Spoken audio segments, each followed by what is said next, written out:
300 ml yung ginagawa niya. Oo. Ayun, ganda. Pwede sir. Kasi wala naman tayong overdose eh. Sa paglalagay. Nag-gipi nga siya sir eh no. Oo.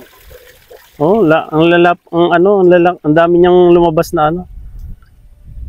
Ayan mga kasaksid, mag-start na po sila mag-spray. Yan sabay po sila ni sir. Spray nila ng 640 to sir no, RC 640. Oo. RC 640. 45 dot niya na ngayon mga kasaksid. Spray na sila pangatlong beses. Ayan.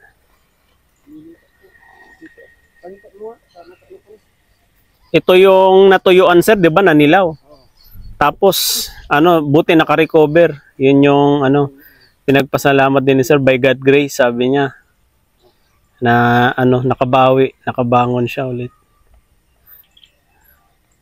Ito ang maganda ngayon, yung electric na para hindi ka na magbomba. 'Yun.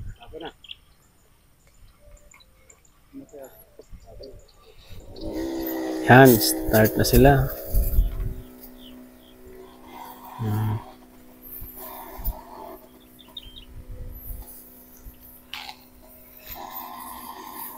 Yan mga kasaksid. I-start na sila mag-spray. 45 dot. And 3 beses po na na-sprayhan. So, pangatlong beses to na pag-i-spray nila mga kasaksid. At ayan, ito, tingnan nyo. Lapitan natin mga kasaksid. Uy. May patubig po sila dito. So, ayan po, syempre. Goshen All-Purpose Foliar Fertilizer. Ayan. Ayan ang ginamit nila. Ayan. Tingnan nyo po mga kasaksid. Nakabawi. Nakabawi ang kanilang tanim. Tas nag-gipi talaga. Tingnan mo, from bansot to bansot siya, tapos nanilaw pa nun, pero tignan mo ngayon 45 dot. Ayun nag-gipi siya. Kaya dalawa sila sabay na nag-spray. Kaya amoy na amoy mo talaga ang Goshen All-Purpose Foliar Fertilizer. Yan. Yun mga kasaksid, diba? Ayan, gamit nila Goshen. Yan yung gamit nila. At pangatlong beses na to na pag-a-apply nila ng Goshen 45 dot. So susunod na nila niya mga nasa 60 na. 60 or 65 dot. Kasi sinundan natin yung protocol natin na kasaksid method. Yan. So 5 beses po yan na i-sprayhan itong tanim nila hanggat sa umabot siya ng 70. Yan, 70 dot. So, kung kayo po, kung gusto nyo 80 or gusto nyo every 15 days hanggang 80 days, di ba? Every 15 ang pag-i-spray nyo. Pwede, mga kasaksid. Wala namang overdose ang Goshen All-Purpose Foliar Fertilizer pag ginamit nyo po yan. Di ba? Nakakatawa na nakabangon sila, sir, sa parang nangyari din po doon kay sir sa paniki. So, di ba? Bansot din yung kanyang tanim. Tapos, parang nawawalan na siya ng ng pag-asa. Sabi niya, sige nga, gamitin ko nga itong nabili ko na nabili niya na Goshen. O nung ginamit niya, ganun din, nakahabol. Kung makikita niyo sa sa post natin sa FB page, ganun na ganun din, katulad na nangyari dito kila sir. Grabe no? Nare-revive yung kanilang mga tanim sa paggamit lang ng Goshen All-Purpose Foliar Fertilizer. So marami pa nawa ang mga farmers na yung kala nila talagang bansot na hindi na makakahabol, pero nung nagamitan ng Goshen All-Purpose Foliar Fertilizer ay nakabawi mga kasaksid. So ito na sila. Yan, malayo na sila mga kasaksid. Bali dalawa pala yung dito ni Sir Jerry. Ito yung isa, pero same sila na 640 RC 640. Ito yung isa, tapos mamaya pupuntahan natin doon sa kabila yung isa pa. So, yun yung nadaanan natin kanina. Pero ito yung inuna nilang isprayhan. Ayan. Ako sa inyo ng malapitan. Ayan, may mga bunga-bunga ng iba. Ayan. May bunga na yung iba. Ayan.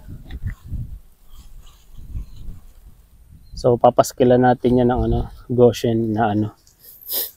Yan. Salamat Goshen. Salamat Goshen sa iyong pagsaklolo. Yan. Siyempre by God grace din na nakabawi sila. Kasi kesa malugi yung kanilang mga tanim, by God grace, gumanda, di ba? Yun lang naman mga kasaksid.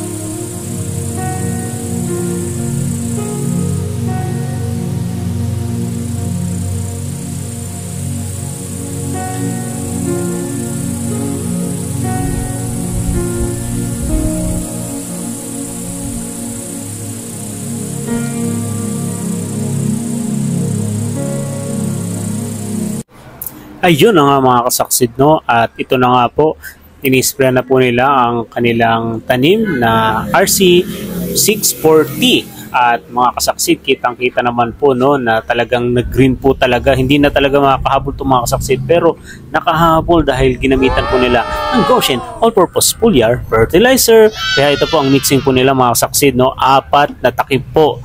At ang resulta po niyan is nasa 300 ml mga kasaksid ang ginamitan po nila sa 16 liters na knapsack sprayer. Kaya talagang makikita mo talagang effect. So ito po pang pangatlo na po ito nilang paggamit mga kasaksid, no? 45 dot na po kasi ang kanilang tanim na kailangan na pong isprehan. Kaya grabe po talaga yung ano nila, namangha po talaga sila. And then by God grace talaga mga kasaksid, gumandang pala. Sa awa ng Diyos nagkaroon ng pag-asa, sir, no? Oo. Dito, ay akala mo hanggang dyan lang ang meron. Diretso lang pumula. Dire-diretsong pula yung dito. Oo. Pula na, yung ayun, nasa baba. Ito lang ang pinagkulan lang.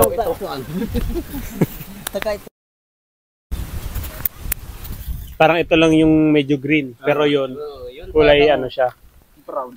Brown. Parang ano na, nabulok na yung mga daw. Kasi yung amoy doon na nalalaman mo. Kayo pala mismo nakakita tayo ng ano, no? Kaya, bibili ako lang ganyan. Sabi nga nila, Wala na yan. Isang linggo pa.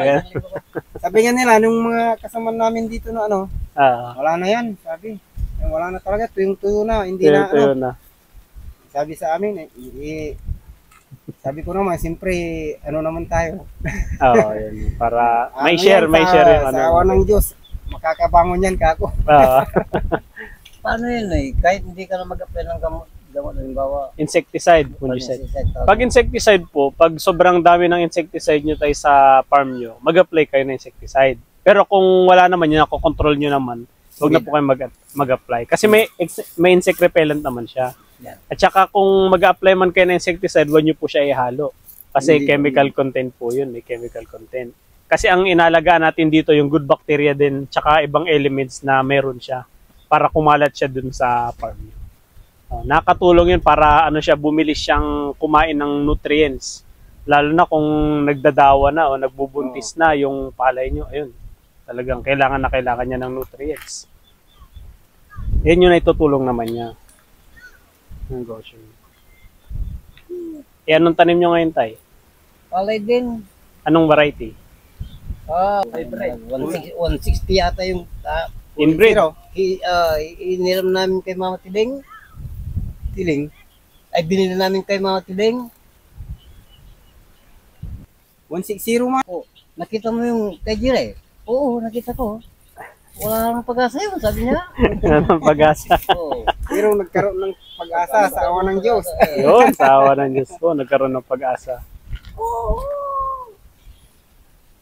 Panalangin at ano, sir, no? Ay, inaprenda ya. Ganyan yan, sir. Ito yung nagkaroon yan, ninilaw. ganyan. Oo, dilaw na dilaw nga siya. Ganyan. Ito, iba na sa inyo yun. Hindi na sa inyo yun, sir, diba? O, hindi na. Oh, Pero yung bini niyan, parehas sa amin. Dito nang galing yung bini. sa Sa akin to pero yun. din. Binili niya. Oo. Sabi, dilaw na dilaw siya. Kita mo yung dilaw eh. Parang bansot pa. Yung nasa gitna nga, ganyan din. Yung dito. Pero ano siya, parang tuyo na. Ah. Ayan, wala na ni. Hindi na. Ayan, yan na yan. Yun na yun. Oo. Parang ganyan na, ano, parang patay na. Pero may tanim siya. Pero ito. Brown na brown yung dahon. Sabi, no. Eh, no, babad sa tubig yun. No? Oo. Hindi na naka, ano. Hindi na Kaya, naka, ano. binawasan ko ng tubig. Oo, binawas na yung tubig. Ayun, green. Nakikita mo lang dilaw yung damo. Oo. Kita mo. Kasi bulak-bulak. Oo. Pero yung palay, green. Tawag namin dyan, payong-payong. Kailangan na ng, ano, yung